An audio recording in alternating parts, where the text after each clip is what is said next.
The conservative fast food world is in shambles this after news of Chick-fil-A having a vice president of diversity, equity, and inclusion, or DEI, as some conservative groups calling for a boycott. The fast food giant has been a preferred dining venue of many on the right over the years, not only due to its tasty fried chicken sandwiches, I find them tasty at least, but also in part due to its religious roots and perception of anti-LGBT organizing. A previous announcement of Eric McReynolds, who is the VP for DEI at the company and actually has apparently been there since 2020, has some claiming the company is going woke. Woke Chick-fil-A, Briahna? What's going on here? So I'm seeing a lot of tweets from very angry Charlie Kirk type people. Charlie Kirk said Chick-fil-A goes woke, commits to DEI. Jenna Ellis says the same. Benny Johnson is calling for a boycott. Lauren Chen says his company's gone downhill. Brandon Straka says that when he used to be a liberal, he was boycotting Chick-fil-A, and he's a conservative and is going to boycott them again. Yeah, that's the best part, I think, of this particular story is that unwittingly, Chick-fil-A has brought together people on the left and the right. Everybody's boycotting Chick-fil-A now for different reasons. People on the left have long, as you mentioned, perceived Chick-fil-A to be an anti-gay establishment. And now it seems that because they hired a DEI person, which is the equivalent of just having an HR department these days, they're getting a lot of ire from the right. So right, you can't win for losing. According to our reporting, it's not even that this is a new figure, but the person put out a statement. So here's the statement. This is what is considered to be objectionable. It's titled, "When we're better at together, we're better together." Syntactically, I'm not sure about that, but that's the top all right, line. I disagree. I'm going to boycott them. That's a dumb statement. When we're better at together, we're better together. They went on to say one of our core values at Chick-fil-A. And the genius who put that statement together probably makes $500,000 at this company. All right, okay, all right. They go on to say one of our core values at Chick-fil-A is that we are better together. When we combine our unique backgrounds and experiences with a culture of belonging, we can discover new ways to strengthen the quality of care we deliver to customers, to the communities we serve, and to the world. We understand that getting better at together means we learn better, care better, grow better, and serve better. Chick-fil-A's commitment to being better at together means embedding diversity, equity, and inclusion. Say better one more time. Into everything we do. That's it. All right, you've convinced me to start a boycott. It's just such empty platitudes. I mean, of course it is. All of this. That's what DEI is. This is the problem with all of these boycotts and all of the people who are invested either from the left or on the right in any of these companies caring at all about anybody one way or another. Target doesn't care in particular about gay people, is not going to invest in the rights substantively of gay people, their material rights in particular, nor is Disney, right? Disney ultimately was only pressured to make a statement against the Don't Say Gay bill by some of their employees who felt abandoned or thrown under the bus. But it wasn't just the corporation saying, you know what, we should do a solid today and take our place in the pantheon of LGBTQIA heroes in America and take a stand against Ron DeSantis. That's how none of this goes. Now Chick-fil-A is in a position where, of course, like every single corporation in America, have like beefed up their HR department by including DEI, which is the predominant kind of HR status quo. Why? Because in order to insulate themselves from lawsuits, they need to be able to say, we did what the industry standard thing is to do, and if anybody complains at the company, we cannot be held liable. This isn't about gay people, this isn't about black people, this isn't about anything, any marginalized group. Well, and that's what I wish that conservatives, it's about the bottom line.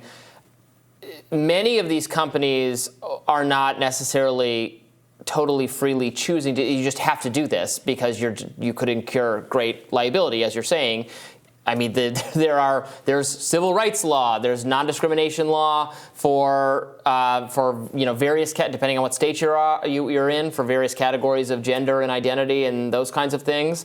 And I mean, this is like when conservatives were some more ballistic, that Fox had COVID requirements or something. It's the city of New York had these requirements. Right. You can fight them, just like some people got mad at the Daily Wire when they said, okay, well, if you, Steven Crowder, get banned from YouTube, which is your entire business model, we're not going to still pay you the entire $50 million. Like, organizations operate within reasonable incentives. If the incentive structure, because of civil rights law, non-discrimination law, and other things, employment, OSHA, all that stuff, they're going to have HR departments, and they're going to have DEI departments. And I will agree, you'll probably think some of the things that come out of those departments are kind of meaningless, just hand-waving at actual social justice and putting a Band-Aid on something. Some of it makes the dynamics worse at the workplace. Some of them right.